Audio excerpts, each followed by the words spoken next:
साथियों नमस्कार, मैं हूं नीरज पटेल और आप देख रहे हैं नेशन जनमत। बार बार मैं इस भक्त, दलाल, गोदी और कॉरपोरेट मीडिया को इस समय देश का सबसे बड़ा अंडरवर्ल्ड इसलिए कहता हूं कि यही दलाल मीडिया आप सबके दिमागों का ब्रेन वॉश करके उसमें आपके मुद्दों को निकाल करके बने बनाए मुद्दों को प्रतिस्थापित कर दे रहा है। जब तक इस दलाल मीडिया के सामने किसान संगठनों के लोग नकाबपोश शख्स को लेकर के प्रेस कॉन्फ्रेंस कर रहे थे, तब तक इस दलाल मीडिया ने ना ही प्रोग्राम बनाया, ना ही बड़ी बड़ी ब्रेकिंग न्यूज दिखाई। लेकिन किसानों के चंगुल से निकल करके जैसे ही ये शख्स पुलिस के पाले में पहुंचा, यानी कि खट्टर की पुलिस के पाले में, वैसे ही बड़ी बड़ी ब्रेकिंग न्यूज चलने लगी और ये दलाल मीडिया बताने लगा कि हम किसानों को बेनकाब कर रहे हैं। एक निष्पक्ष मीडिया होने के नाते ना मैं ये कह रहा हूं कि यह शख्स जब किसानों की तरफ था तब सही बोल रहा था या अब पुलिस के पास है तब सही बोल रहा है, लेकिन इस दलाल मीडिया के एंकरों से जरूर सवाल करना चाहता हूं कि अगर आप ये सवाल उठाते हैं कि जब तक मुख्यमंत्री ने कहा है कि हम जांच करवा रहे हैं, जांच के निष्कर्ष पर पहुंचे बिना वो किसान संगठन कैसे कह सकते हैं कि यह साजिश में शामिल था। उन्हीं दलालों से मैं सवाल करना चाहता हूं कि बिना जांच के आप ये तय कैसे कर सकते हो कि किसान संगठन के लोगों ने इस नकाबपोश शख्स से झूठ बुलवाया था। गोदी मीडिया के दोगलेपन का आलम देखिए। जब ये शख्स पुलिस के पास पहुंच करके जो बयान दे रहा है, उस बयान को बताने की कोशिश की जा रही है कि अब वो सही बोल रहा है। आप कैसे तय कर सकते हैं कि वो पहले सही बोल रहा था या अब पुलिस के पाले में खड़ा होकर के सही बोल रहा है? गोदी मीडिया जो दलालीपन कर रही है, जरा उसको सुन लीजिए। एक और बड़ी खबर आ रही है। हिंदुस्तान पर आंदोलन के नाम पर साजिश रचने वाले बेनकाब हो गए। नकाबपोश ने किसानों के चेहरे से साजिश का पर्दाफाश कर दिया है।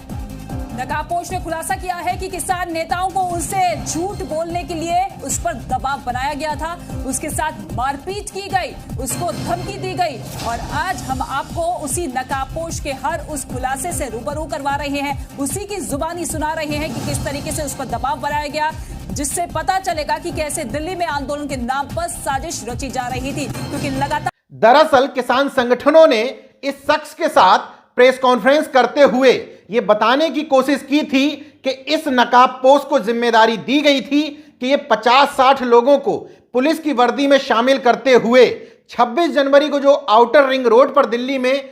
परेड निकालनी है उसमें बवाल करे। ये शख्स स्वयं मीडिया के सामने आया था और इसने बताई थी कि इसको बवाल करने के लिए हर लड़के को 10-10 हजार रुपए दिए जाने थे। इसने यह भी खुलासा किया था कि राई थाने का एसएचओ बताते हुए एक शख्स उनसे मिलता था और वही उनसे कह रहा था कि इस किसान आंदोलन को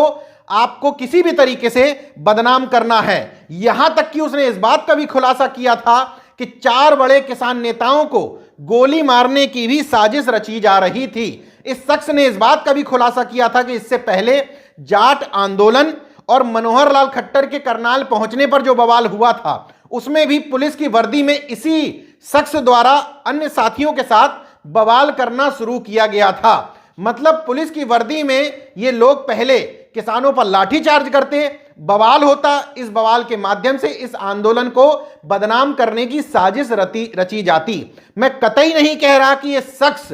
उस समय सही बोल रहा था, लेकिन मैं गोदी मीडिया के दलालों से पूछना चाहता हूं कि किस पैरामीटर के हिसाब से आप बड़ी बड़ी ब्रेकिंग बना करके कह रहे हो कि किसानों के नाम पर आंदोलन करने वाले अब बेनकाब हो गए हैं, उनका पर्दाफाश हो गया है। हकीकत यह है कि जितना निम्नतम स्तर तक आप लोग गिर सकते हैं, हकीकत यही है कि आप लोग दिन ब दिन बेनकाब होते चले जा रहे। खुद को उत्तराखंड का बताने वाला ये लड़का जब किसानों के साथ प्रेस कॉन्फ्रेंस करते हुए ये सब खुलासा कर रहा था, तब तो आप लोगों ने न ब्रेकिंग न्यूज चलाई, न बड़ी बड़ी डिबेट करवाई। लेकिन अब यही लड़का जब पुलिस के पाले में पहुंच करके बता रहा है कि मेरे साथ मारपीट की गई, मुझे शराब पिलाई गई, मुझसे कहा गया कि तुमको इस तरीके के बयान देने हैं, तो आप इसको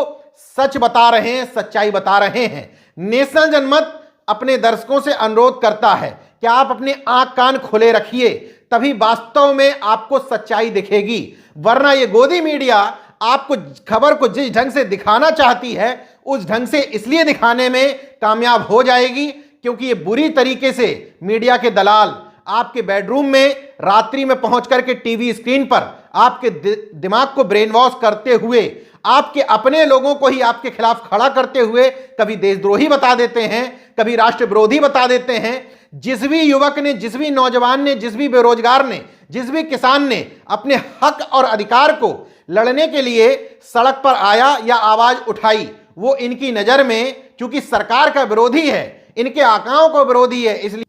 उसको देश विरोधी, खालिस्तानी, पाकिस्तानी, आतंकवादी समेत न जाने क्या क्या अलंकारों से विभूषित कर दिया जाता है। जबकि राकेश टिकैत पहले ही इस बात का खुलासा कर चुके थे, हमने भी वो वीडियो दिखाया था कि कैसे इन सरकारों की मानसिकता से जुड़े हुए लोग यानी कि भक्त किस्म के लोग साजिश कर सकते हैं और 26 जनवरी की परेड में बवाल करवाने के साथ ही इस आंदोलन को तोड़ने की कोशिश भी कर सकते हैं। देखते रहिए नेशनल जनमत, जागरूक और सजग बने रहिए। जय विज्ञान, जय संविधान, जय लोकतंत्र। धन्यवाद दोस्तों, अगर आपने मेरा YouTube चैनल सब्सक्राइब नहीं किया तो प्लीज़ सब्सक्राइब कर लें और उस बेल आइकन पर जरूर क्लिक करें जिससे जो मेरे न्यू वीडियो